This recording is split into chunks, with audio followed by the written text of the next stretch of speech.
కొండా సురేఖ వ్యవహారం గత 2 రోజులుగా సంచలనంగా మారింది. రాజకీయ, సినీ, సామాన్య ప్రజల్లోనూ దీని గురించి చర్చ సాగుతోంది. మొదట బీఆర్ఎస్ సోషల్ మీడియా కొండాపై రెచ్చిపోవడంతో గాంధీ జయంతి వేడుకగా సురేఖ మరింత ఘాటుగా రెచ్చిపోయారు. బీఆర్ఎస్ సోషల్ మీడియాపై పెద్ద ఎత్తున తిరగబడ్డారు. అటు బీఆర్ఎస్ పార్టీ వర్కింగ్ ప్రెసిడెంట్ కేటీఆర్ని చెడుగుడు ఆడేసుకున్నారు. డ్రగ్స్కు కేటీఆర్కు ముడిపెడుతూ తీవ్ర స్థాయిలో విమర్శలు చేశారు.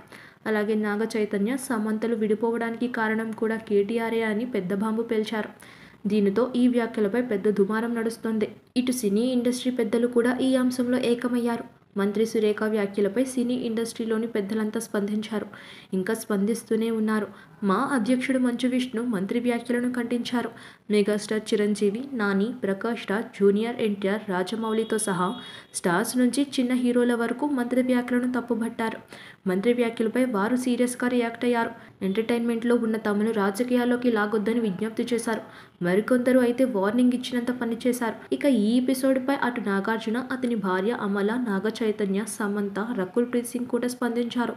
తాము వ్యక్తిగత కారణాలతోనే విడిపోయామని, తమ విడాకులకు ఎటువంటి రాజకీయ అంశాలు లేవని సమంత క్లారిటీ ఇచ్చారు.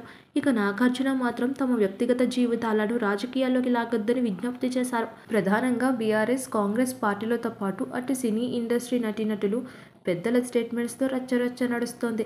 ఇదంతా ఇలా నడుస్తుంటే మొన్నటి వరకు పెద్ద ఎత్తున హైడ్రా దుమారం ఇప్పుడు కనిపించకుండా పోయిందే. మూసీ బాధలతో ఒక్కసారిగా వేడెక్కిన హైడ్రా వాతావరణం సురేఖ చేసిన వ్యాఖ్యల వాహనంలో కొట్టుకుపోయినంత పని అయ్యిందే. ఇప్పుడు పార్టీలు కూడా ఎక్కడ హైడ్రా గురించి మాట్లాడిన దాఖలాలు కనిపించడం లేదు. వాళ్ళ గురించి ఫోకస్ చేసే మీడియా కూడా లేకుండా పోయింది. ఏ మీడియాలోనూ హైడ్రాకు సంబంధించిన వార్తలు రావడం లేదు.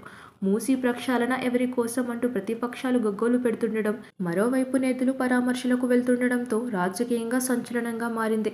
ఇప్పటికే కేటీఆర్, హరీష్ రావు, కేంద్ర మంత్రి కిషన్ రెడ్డి కూడా మూసీ నిర్వాసితులను పరామర్శించారు. ఇక హైడ్రాపై తాడో పేడో తేల్చుకునేందుకు సమాయత్తమవుతున్న తరుణంలో ఒక్కసారిగా సురేఖ వ్యాఖ్యలు చర్చకు దారితీశాయి.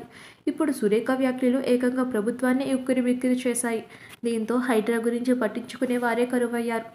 దాంతో హైడ్రా పనిని కూడా నిలిపివేసినట్లుగా సమాచారం. రేవంత్ సర్కార్ను ఇరుకున పెట్టేందుకు ఇప్పుడు ప్రతిపక్షాలు సురేఖ వ్యాఖ్యలను అస్త్రంగా మలుచుకున్నాయి. అందులోనూ కేటీఆర్ పైనే సురేఖ కామెంట్స్ చేయడంతో వారు మరింత సీరియస్గా తీసుకున్నారు.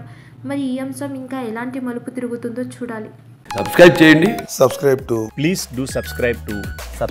Please like, share and subscribe to top Telugu TV. Top Telugu TV.